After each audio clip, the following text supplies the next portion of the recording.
Eh bien, cher Monseigneur, nous sommes très heureux de vous accueillir à Marseille avec Monsieur le Président de la région Provence-Alpes-Côte d'Azur, ancien ministre, avec Monsieur le Préfet de région, Préfet des Bouches-du-Rhône, avec les collègues parlementaires qui sont ici. Mesdames et Messieurs, Marseille est fière de vous accueillir aujourd'hui, vous qui arrivez de tous les pays du pourtour méditerranéen pour cette 40e édition de la Commission internationale pour l'exploration scientifique de la Méditerranée.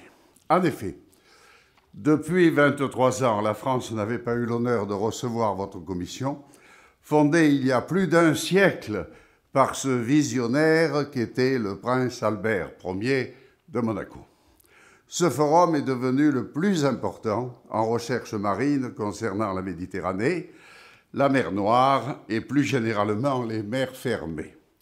Aussi, le choix de notre ville est non seulement un honneur pour nous, mais il constitue surtout une reconnaissance internationale pour les initiatives et l'engagement qui sont les nôtres au quotidien et depuis de nombreuses années en matière de développement durable, de préservation des espaces naturels, terrestres et marins. Marseille est entourée d'espaces naturels terrestres et nautiques remarquables. Mais c'est aussi une métropole de plus d'1 million d'habitants. Et c'est sur sa frange littorale et côtière que se concentrent tous les enjeux et les défis liés à la densification urbaine, à l'évolution des pratiques, des usages et des loisirs de la population. Marseille est également un grand port de commerce et de tourisme en Méditerranée, attirant chaque année près d'1 million de croisiéristes, et cette année aussi 1 million de visiteurs. La politique que développe la ville de Marseille pour ses espaces naturels doit donc concilier tout à la fois la préservation de ce patrimoine naturel exceptionnel qui fait son charme et son attrait, et sa valorisation qui contribue à sa richesse et à son développement. Cette politique s'inscrit depuis plusieurs décennies dans une logique de développement d'aménagement et de gestion durable, et dont l'évolution est le reflet de la prise de conscience progressive de la nécessaire préservation de ce patrimoine naturel. La fin du XXe siècle s'est caractérisée par la réalisation des ports de plaisance, le port de la Pointe-Rouge, du parc balnéaire du Prado et des plages de Corbière au nord.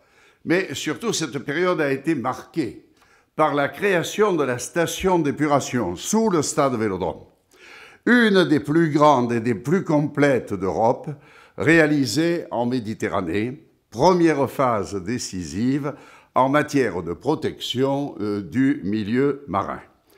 À partir des années 2000, la municipalité conçoit et met en œuvre une politique maritime globale grâce à une gouvernance partagée entre les multiples intervenants liés à la mer.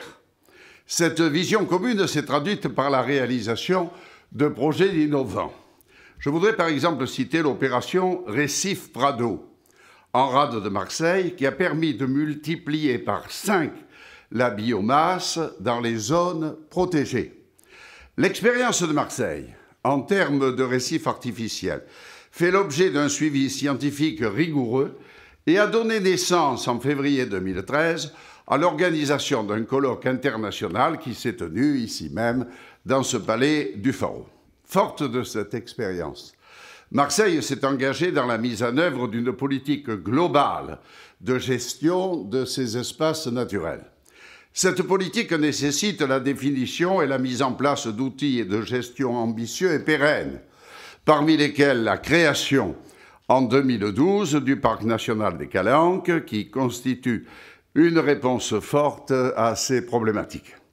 Le Parc national des Calanques est le seul parc national terrestre, maritime et périurbain d'Europe. Il occupe un quart du territoire de notre commune et englobe un vaste espace maritime. Près de 100 000 hectares en aire maritime adjacente reconnue comme aire marine protégée et plus de 40 000 hectares en cœur marin en zone, bien entendu, sanctuarisée. Enfin, la définition d'un plan de gestion de la rade de Marseille constitue un cadre global et évolutif, outil de gouvernance, de concertation, avec l'ensemble des acteurs de la mer. Dire que ça a été facile serait une gageure. Il nous aura fallu longtemps pour arriver à avoir un accord quasi unanime. Cette protection et cette valorisation n'ont pu être mises en œuvre que parce que les milieux et territoires auxquels elles s'appliquent font l'objet de recherches et de suivi permanents, et ce, depuis de très nombreuses années.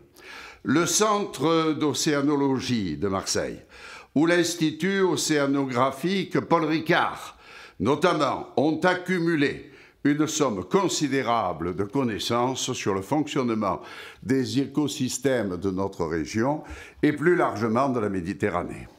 Alors oui, monseigneur, mesdames et messieurs, le choix de Marseille est à la fois symbolique et exemplaire pour marquer concrètement que le temps des solutions pour la Méditerranée est venu et que ces solutions, qui passent par la connaissance et la diffusion de celles-ci auprès du public, le plus large possible, peuvent et doivent être mises en œuvre à toutes les échelles et par chacun d'entre nous. Et nous nous réjouissons à Marseille, monseigneur, que vous veniez nous rendre visite assez souvent, que vous vous intéressez, chacun le sait, dans le monde entier, à ces problèmes majeurs. Et le temps que vous consacrez, la volonté que vous mettez, l'intelligence à faire avancer cela, nous touche aussi beaucoup, et c'est la raison pour laquelle, au nom de la ville de Marseille, je suis très heureux, encore une fois, de vous accueillir à nouveau, de vous dire que vous êtes citoyen d'honneur de cette ville, et que par conséquent, chaque fois que vous y venez, c'est un plaisir pour nous. Je disais d'ailleurs la même chose à Monseigneur le Prince Régnier, votre père, lorsqu'il nous rendait visite aussi. Je me réjouis de voir que Marseille devient au fil des ans une place incontournable en matière de développement durable et de protection des espaces marins. En effet, nous avons accueilli lundi dernier, et vous étiez là, monseigneur, et les personnalités qui vous accompagnent aussi, au 3e congrès international des aires marines protégées. Et aujourd'hui, la Commission internationale pour l'exploration scientifique de la Méditerranée. Je souhaite que les rencontres de votre commission vont vous permettre d'apporter des réponses concrètes et durables aux enjeux, effectivement, de Mare Nostrum, de notre mer fermée.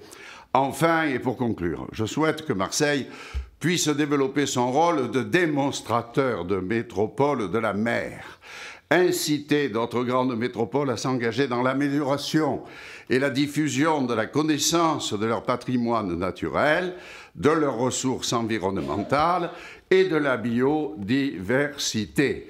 Voilà, mesdames et messieurs, chers amis qui êtes ici aujourd'hui. Effectivement, Marseille est entourée d'un corset montagneux. Marseille, ça fait 24 000 hectares.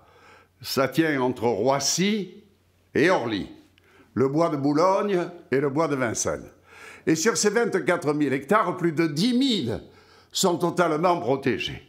Alors si on ajoute effectivement ce que nous avons fait, je citais dans mon discours, la station d'épuration, c'était quelque chose de très important.